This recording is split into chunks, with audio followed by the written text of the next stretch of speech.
Welcome to my YouTube channel PV campus. आप सभी का स्वागत है। तो कल हमने जहां पर टॉपिक लीव किया था, अभी उसमें एक केस और रह गया था, तो अभी पहले उसको डिस्कस कर लेते हैं, फिर अपना नेक्स्ट टॉपिक है उसको स्टार्ट करते हैं।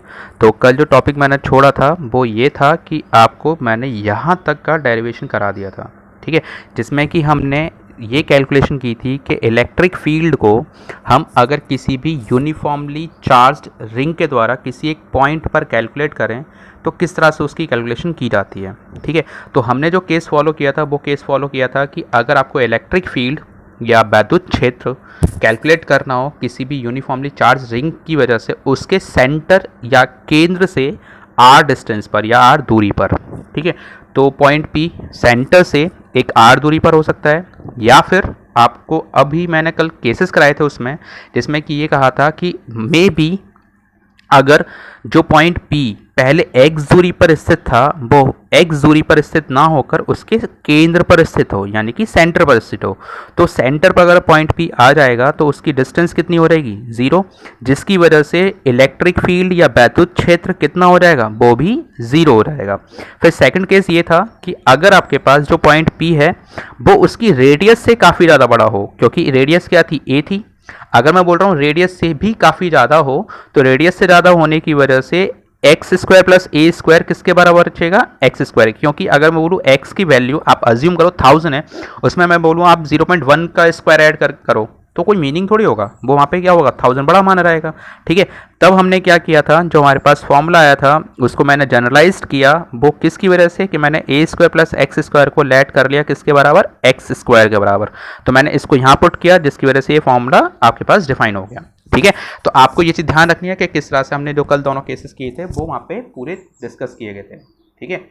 अब आगे बढ़ते हैं, और आगे बढ़ने के साथ साथ आपको करना क्या है, अब इसमें एक थर्ड केस है जो आपको फॉलो करना है। थर्ड केस में आपको करना ये है कि अगर मैं थर्ड केस की बात करूँ तो वो आप ये ले सकते हो कि ऐसी कौन सी पोजीशन होगी, ठीक है, ऐसी कौन सी पोजीशन होगी कि जिस पर अगर मैं बोलूँ आपको कि आपको ये करना है कि इलेक्ट्रिक फील्ड रिंग के सेंटर से कितनी दूरी पर मैक्सिमम होगा या अधिकतम होगा, ठीक है। तो मैं बोल रहा हूँ आपको कि इलेक्ट्रिक फील्ड किस डिस्टेंस पर या दूरी पर अधिकतम होगा ये पता करना है, यानी कि वैद्युत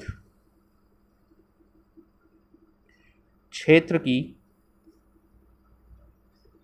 तीव्रता आपको क्या पता करनी है, अधिकतम,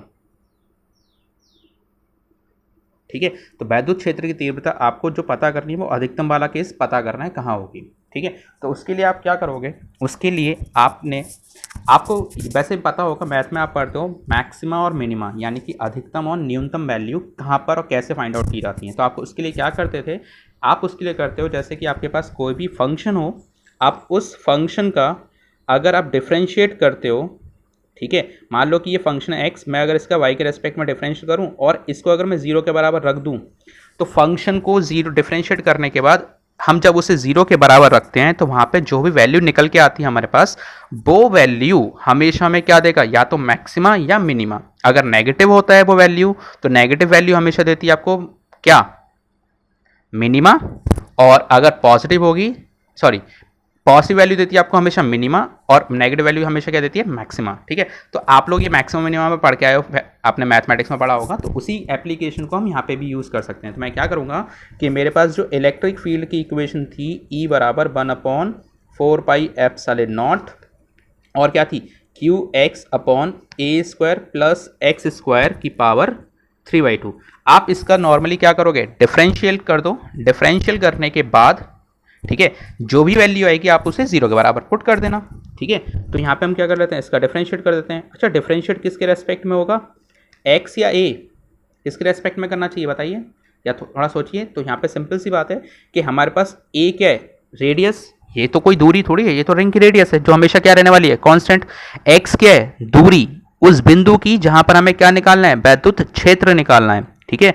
ये वो पॉइंट है जहां पे हमें वैद्युत क्षेत्र की तीव्रता क्या करनी है, फाइंड करनी है। तो ये एक ऐसी दूरी है जो चेंज होती जाएगी। तो मैं क्या करता हूं, मैं इसी x के रेस्पेक्ट में इसका डिफरेंशिएट कर देता हूं। तो डिफरेंशिएट करने के लिए आप क्या करोगे, दोनों साइड पे x के रेस्पेक्ट में डिफरेंशियल करने पर यहाँ पे लिख सकते हो differentiate on both side with respect to X. ठीक है, आप लिख दो एक लाइन यहाँ पर। तो यहाँ पे क्या हो गया, अब मैंने x के रेस्पेक्ट में डिफरेंशिएट करना है, तो क्या आएगा 1/4 pi epsilon not Q x upon A square plus x square की पावर 3/2। ठीक है, आगे बात समझ में यहाँ तक। तो आपको एक तो ये काम करना है कि आप इसमें x के रेस्पेक्ट में डिफरेंशिएट करने वाले हो, तो डिफरेंशिएट करने के लिए आपने इसको यहाँ पर लिख दिया। अब डिफरेंशिएट करते टाइम पे आपको ये देखना है कि किस किस यहाँ पे फंक्शन की डिफरेंशिएशन किए जा सकते हैं। अगर मैं यहाँ पे डिफरेंशियल की बात करूँ तो यहाँ पे डिफरेंशियल जब आप करोगे तो आप कभी भी किसका नहीं कर सकते हो, कांस्टेंट टर्म का डिफरेंशियल नहीं होता है। कांस्टेंट टर्म का डिफरेंशियल नहीं होता है मतलब कि आप यहाँ पे x का डिफरेंशियल करने वाले हो। जब आप x का डिफरेंशियल करोगे तो क्या करोगे, देखो आप कांस्टेंट को बाहर ले लो, तो 1/4 पाई एप्सिलॉन नॉट आ गया बाहर। 1/4 पाई एप्सिलॉन नॉट बाहर आने के बाद आपके पास क्या बचेगा, आपके पास बचेगा क्यू भी अगर देखा जाए तो ये कांस्टेंट है, मैं इसको भी बाहर ले सकता हूँ, तो क्यू को भी मैंने बाहर ले लिया। और क्या बचेगा d/dx, और साथ में बचेगा x/a² प्लस एक्स स्क्वायर की पावर 3/2। ठीक है, आपके पास ये वैल्यू आ जाएगी। अब अगर मैं बोलूं कि आप डिफरेंशियल के लिए फॉर्मूले यूज़ कर सकते हो, या आपके पास मेथड होते हैं, आपने पढ़ा होगा कि हम डिवीजन वाला मेथड यूज़ कर सकते हैं या फिर मल्टीप्लिकेशन वाला। तो अगर मैं मल्टीप्लिकेशन मेथड यूज़ करना चाहता हूँ, फर्स्ट सेकंड वाला रूल, तो मल्टीप्लिकेशन फर्स्ट सेकंड रूल लगाने के लिए आप इस फंक्शन को ऊपर ले रहो। जब आप इस फंक्शन को ऊपर लेके जाओगे तो प्लस की पावर किस में आ जाएगी, माइनस में आ जाएगी। प्लस की पावर को माइनस में कन्वर्ट करने के लिए आप क्या करोगे, q/4 पाई एप्सिलॉन नॉट, और इसको अभी मैं एक बार और लाइन को लिख देता हूँ, और ये लिख जाएगी आपके पास x, और एक ब्रैकेट में आ जाएगा a² प्लस एक्स स्क्वायर की पावर -3/2। ठीक है, अब आप क्या करोगे, ये मान लो फर्स्ट फंक्शन है, ये मान लो आपके पास सेकंड फंक्शन है, तो आप क्या करते हो, पहले फर्स्ट फंक्शन को सेम रखते हो, सेकंड का डिफरेंशियल कर देते हो, और फिर सेकंड को सेम रखते हो, फर्स्ट का डिफरेंशियल कर देते हो, या आप उल्टा भी कर सकते हो, कोई फर्क नहीं पड़ने वाला, क्योंकि हमारे पास प्लस आता है बीच में। तो q/4 पाई एप्सिलॉन नॉट, और यहाँ पे क्या बचेगा, आप मान लो पहले क्या कर रहे हो, फर्स्ट का डिफरेंशियल कर रहे हो, तो x का क्या हो रहेगा 1, ये कांस्टेंट रहेगा, तो a² प्लस एक्स स्क्वायर की पावर -3/2 प्लस, अब मैं बोल रहा हूँ इसको सेम रख लेते हैं, x को सेम रखा, और मैं क्या करूँगा यहाँ पर, मैं अब इस फंक्शन का डिफरेंशियल करूँगा। तो जब मैं इस फंक्शन का डिफरेंशियल करूँगा तो क्या होगा, आपने पढ़ा है x की पावर n का डिफरेंशियल अब किया जाता है, तो n आगे आ जाता है, यानी कि -3/2 नीचे आ गया। ठीक है, -3/2 नीचे आने के बाद आपको करना क्या होगा, आपको करना ये होगा कि आप अब जो फंक्शन आपने x डील किया था उस फंक्शन को वापस से आप क्या करोगे, उसकी पावर लिखोगे x के साथ। ठीक है, और जब पावर लिखोगे तो ये लिखा रहेगा कुछ इस तरह से, that a² plus x square की पावर n-1 का मतलब होता है -3/2 -1। ठीक है, और आपको यह भी पता है कि अगर फंक्शन की बात की जाए तो ये x तो है नहीं, तो इस फंक्शन का एक बार डिफरेंशियल और होगा। जब इस फंक्शन का एक बार डिफरेंशियल और किया रहेगा तो a का तो 0 हो रहेगा, क्योंकि a क्या है यहाँ पर कांस्टेंट, तो कांस्टेंट का डिफरेंशियल हमेशा 0 होता है, और x क्या है वेरिएबल, तो इसका डिफरेंशियल अब आप एक बार और करोगे तो एक्स स्क्वायर का डिफरेंशियल आएगा 2x, और डिफरेंशियल डन, यानी कि यहाँ पर ये आपका डिफरेंशियल हो चुका है। अगर मैं इसकी वैल्यू की बात करूँ तो क्या आएगी, q/4 पाई एप्सिलॉन नॉट, साथ में ये फंक्शन सेम रहेगा, यानी कि a² प्लस एक्स स्क्वायर की पावर -3/2 प्लस, अब अगर मैं बात करूं तो ये हो रहेगा 2x और x, और 2 से 2 कैंसिल आउट। ठीक है, 2 से 2 कैंसिल आउट हो गया, तो क्या बचा, ये हो गया -3x² एक ब्रैकेट में, और दूसरे ब्रैकेट में लिखा जा सकता है a² प्लस एक्स स्क्वायर की पावर -5/2। ठीक है, तो यहाँ तक समझ आ गया आपको। आप क्या कर सकते हो, दोनों में से कॉमन ले सकते हो, a² प्लस एक्स स्क्वायर की पावर 3/2, वो भी माइनस के साथ। जब आप कॉमन लोगे तो क्या होगा, आप कॉमन ले लोगे तो यहाँ पे आ रहेगा q/4 पाई एप्सिलॉन नॉट, और कॉमन ले लिया आपने a² प्लस एक्स स्क्वायर की पावर -3/2। ठीक है, ये आपने कॉमन लिया है, या आप चाहो तो माइनस के 5/2 कॉमन ले लो, -5/2 कॉमन लेने से ये हो रहेगा, ये प्लस में आ जाएगा। चलो मैं माइनस का 5/2 कॉमन ले लेता हूँ, तो माइनस के 5/2 को मैंने कॉमन लिया, तो अब देखो माइनस का 5/2 इसके पास तो है नहीं, अब मुझे ये बनाना है, तो कहीं ना कहीं इसमें मैं क्या करूँगा, -1 + 1, -1 करके बन जाएगा माइनस का 5/2, वो बाहर ले लिया, +1 बचेगा, मतलब कि क्या लिखा रहेगा, a² प्लस एक्स स्क्वायर की पावर 1। देखो मैं जो कहना चाह रहा हूँ वो समझने की कोशिश करो। देखो मैंने बोला कि आपको ए स्क्वायर प्लस एक्स स्क्वायर की पावर माइनस का 5/2 यहाँ से क्या करना था, कॉमन लेना है। इसके पास नहीं है ना, तो आप इसको ऐसे भी तो लिख सकते हो, माइनस का 3/2 -1 +1। ठीक है, -1 +1। अब देखो 1 से 1 कैंसिल आउट हो रहेगा, कोई फर्क पड़ेगा नहीं पड़ेगा।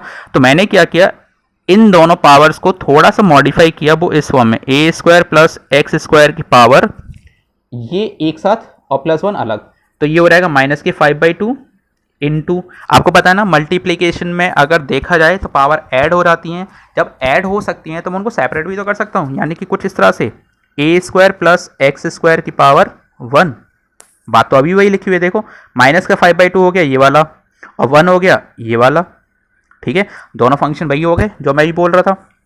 तो अब यहाँ पे जो +1 को मैं सेपरेट कर देता हूँ, तो मैंने क्या किया, देखो यहाँ पे वही किया हुआ है, -5/2 जो था यहाँ से, देखो यहाँ से -5/2 मैंने क्या कर लिया है, कॉमन निकाल लिया है, ये बचा है तो वो यहाँ पे मैंने लिख दिया इसको। ठीक है, अब यहाँ पे क्या हो गया, ये पूरा हो गया सॉल्व। अब इसकी बात करते हैं।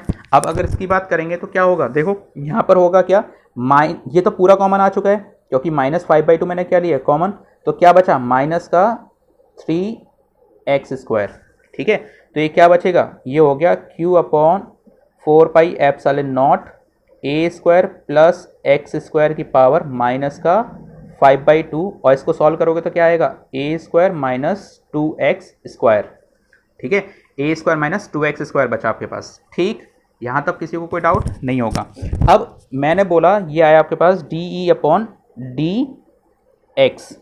ठीक है, अब मुझे क्या करना है, मुझे करना ये है कि मुझे यहाँ से मैक्सिमम वैल्यू पता करनी है कि वो दूरी क्या होगी। तो मैक्सिमम के लिए आप क्या करोगे, फॉर मैक्सिमम